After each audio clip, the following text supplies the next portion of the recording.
हमारे इस आध्यात्मिक चैनल डिवोशनल नॉलेज में आपका स्वागत है। यहाँ हम आपके लिए लाते हैं प्राचीन ग्रंथों, पुराणों और धर्म से जुड़ी अनसुनी कहानियाँ, जो न सिर्फ रोचक होती है बल्कि हमें जीवन में गहरे संदेश भी देती है। अगर आपको हमारी धार्मिक कथाएं, देवी देवताओं के रहस्य और पुराणों की गूढ़ बातें जानने में रुचि है तो चैनल को सब्सक्राइब करें और बेल आइकन को दबाएं ताकि आपको हर नई कथा की सूचना सबसे पहले मिले। अब आइए सुनते हैं, भस्म क्या होता है, भोलेनाथ अपने शरीर पर क्यों लगाते हैं चिता की राख। सुने ये कथा और इससे जुड़ी जानकारी। शिव जी के पूजन में भस्म अर्पित करने का विशेष महत्व है। 12 ज्योतिर्लिंग में से एक उज्जैन स्थित महाकालेश्वर मंदिर में प्रतिदिन भस्म आरती विशेष रूप से की जाती है। यह प्राचीन परंपरा है। आइए जानते हैं शिव पुराण के अनुसार शिवलिंग पर भस्म क्यों अर्पित की जाती है।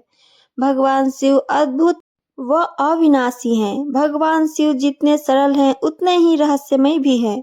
भोलेनाथ का रहन सहन, आवास, गण आदि सभी देवताओं से एकदम अलग है। शास्त्रों में एक ओर जहाँ सभी देवी देवताओं को सुंदर वस्त्र और आभूषण से सुसज्जित बताया गया है, वहीं दूसरी ओर भगवान शिव का रूप निराला ही बताया गया है। शिव जी सदैव मृग चर्म, हिरण के खाल धारण किए रहते हैं और शरीर पर भस्म लगाए रहते हैं। शिव जी का प्रमुख वस्त्र भस्म यानी राख है, क्योंकि उनका पूरा शरीर भस्म से ढका रहता है। शिव पुराण के अनुसार भस्म सृष्टि का सार है। एक दिन संपूर्ण सृष्टि इसी राख के रूप में परिवर्तित हो जानी है। ऐसा माना जाता है कि चारों युग, त्रेता युग, सतयुग, द्वापरिक और कलयुग के बाद इस सृष्टि का विनाश हो जाएगा और पुनः सृष्टि की रचना ब्रह्मा जी द्वारा की जाएगी। यह क्रिया अनवरत चलती रहती है। इस सृष्टि के सार भस्म यानी राख को शिव जी सदैव धारण किए रहते हैं। इसका यही अर्थ है कि एक दिन यह संपूर्ण सृष्टि शिव जी में विलीन हो जाएगी। शिव पुराण के अनुसार भस्म तैयार करने के लिए कपिला गाय के गोबर से बने कंडे, समी, पीपल, पलाश पर अमल, ताश और बेर के वृक्ष की लकड़ियों को एक साथ जलाया जाता है। इस दौरान उचित मंत्रोच्चारण किए जाते हैं। इस चीजों को जलाने पर जो भस्म प्राप्त होती है उसे कपड़े में छान लिया जाता है। इस प्रकार तैयार की गई भस्म शिव जी को अर्पित की जाती है। ऐसा माना जाता है कि इस प्रकार तैयार की गई भस्म को यदि कोई इंसान भी धारण करता है तो वह सभी सुख सुविधाओं को प्राप्त करता है। शिव पुराण के अनुसार ऐसी भस्म धारण करने से व्यक्ति का आकर्षण बढ़ता है, समाज में मान सम्मान प्राप्त होता है। अतः शिव जी को अर्पित की गई भस्म का तिलक लगाना चाहिए। जिस प्रकार भस्म यानी राख से कई प्रकार की वस्तुएं शुद्ध और साफ की जाती है, ठीक उसी प्रकार यदि हम भी शिव जी को अर्पित की गई भस्म का तिलक लगाएंगे तो अच्छे पुण्य की प्राप्ति होगी और कई जन्मों के पापों से मुक्ति मिल जाएगी।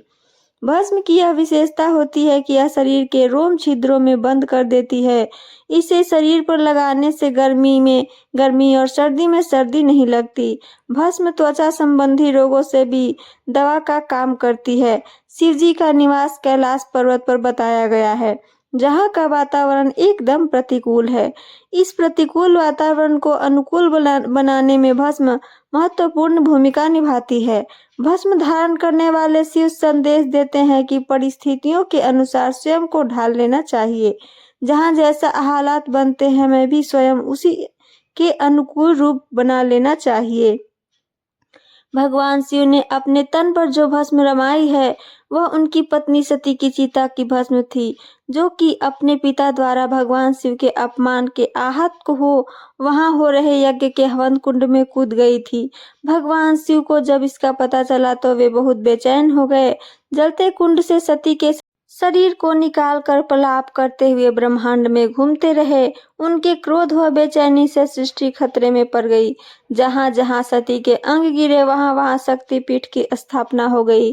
फिर भी शिव का संताप जारी रहा। तब श्री हरि ने सती के शरीर को भस्म में परिवर्तित कर दिया। शिव विरह की अग्नि में भस्म को ही उनकी अंतिम निशानी के तौर पर तन पर लगा लिए। पहले भगवान श्रीहरि ने देवी सती के शरीर को छिन्न भिन्न कर दिया था। जहाँ जहाँ उनके अंग गिरे वहीं शक्तिपीठों की स्थापना हुई। लेकिन पुराणों में भस्म का विवरण भी मिलता है। भगवान शिव के तन पर भस्म रमाने का एक रहस्य यह भी है कि राग के विरक्ति का प्रतीक। भगवान शिव चूंकि बहुत ही अलौकिक देव लगते हैं, कथाओं के माध्यम से उनका रहन सहन एक आम सन्यासी सा लगता है, एक ऐसे ऋषि सा जो गृहस्थी का पालन करते हुए मोह माया से विरक्त रहते हैं और संदेश देते हैं कि अंतकाल सब कुछ राख हो जाना है।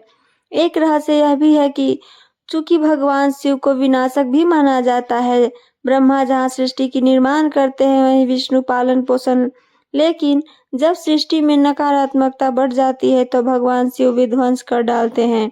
विध्वंस यानी कि समाप्ति, और भस्म इसी विध्वंस की प्रतीक भी है। शिव हमेशा याद दिलाते रहते हैं कि पाप के रास्ते पर चलना छोड़ दें, अन्यथा अंत में सब राख ही होगा। महाकाल की भस्म आरती के बारे में आइए जानते हैं। उज्जैन स्थित महाकालेश्वर की भस्म आरती विश्व भर में प्रसिद्ध है। ऐसा मान्यता है कि वर्षों सबसे पहले शमशान भस्म से भूत भावन भगवान महाकाल का भस्म आरती होती थी, लेकिन अब यह परंपरा खत्म हो चुकी है। अब कंडे के भस्म से आरती श्रृंगार की जाती है। वर्तमान में महाकाल की भस्म आरती में कपिला गाय के गोबर से बने औषधि युक्त उपलों में समी, पीपल, पलाश, बड़, अमल, ताश और बेर की लकड़ियों को जलाकर बनाए भस्म का प्रयोग किया जाता है। जलते कंडे में जड़ी बूटी और कपूर गूगल की मात्रा इतनी डाली जाती है कि यह भस्म न सिर्फ सेहत की दृष्टि से उपयुक्त होती है बल्कि स्वाद में भी लाजवाब हो जाती है। श्रीत, स्मार्त और लौकिक ऐसे 3 प्रकार की भस्म कही जाती है। श्रुति की विधि से यज्ञ किया हो वह भस्म श्रौत है, स्मृति की विधि से यज्ञ किया हो वह स्मार्त भस्म है, तथा कंडे को जलाकर भस्म तैयार की हो वह लौकिक भस्म है। शिव का शरीर पर भस्म लपेटने का दार्शनिक अर्थ यही है कि यह शरीर जिस पर हम घमंड करते हैं, जिसकी सुविधा और रक्षा के लिए न जाने क्या क्या करते हैं, एक दिन इस भस्म के समान हो जाएगा। शरीर क्षण भंगुर है और आत्मा अनंत। कई सन्यासी तथा नागा साधु पूरे शरीर पर भस्म लगाते हैं। यह भस्म उनके शरीर की कीटाणुओं से तो रक्षा करती ही है तथा सब रोमकूपों को ढककर ठंड और गर्मी से भी राहत दिलाती है। रोमकूपों के ढक जाने से शरीर की गर्मी बाहर नहीं निकल पाती, इससे शीत का एहसास नहीं होता और गर्मी में शरीर की नमी बाहर नहीं होती, इससे गर्मी से रक्षा होती है। मच्छर, खटमल आदि जीव भी भस्म रमे शरीर से दूर रहते हैं। एक मान्यता के अनुसार एक बार लोग राम नाम कहते हुए एक शव लेकर जा रहे थे। तब शिव जी ने उनको देखा और कहा कि ये मेरे प्रभु का नाम लेकर शव लेकर जा रहे हैं। तब शिव जी शमशान पहुंचे और जब सब लोग चले गए तो महादेव ने श्री राम का स्मरण किया और उस चिता की भस्म को अपने शरीर पर धारण कर लिया। इसी तरह एक अन्य कथा के अनुसार जब सती की मृत्यु के बाद शिव तांडव कर रहे थे तब श्रीहरि ने अपने सुदर्शन चक्र से सती की मृतदेह को भस्म कर दिया था। तब शिव जी सती के वियोग का दर्द बर्दाश्त नहीं कर सके और उन्होंने उसी समय सती के भस्म को अपने तन पर लगा लिया। तो ये थी मेरी आज की कथा और इससे जुड़ी जानकारी। मेरी कथा और जानकारी आप सबको पसंद आई हो तो चैनल को सब्सक्राइब और वीडियो को लाइक करना ना भूलें। साथ साथ अपना कमेंट करके हमें जरूर बताएं। सुनने के लिए धन्यवाद। हर हर महादेव।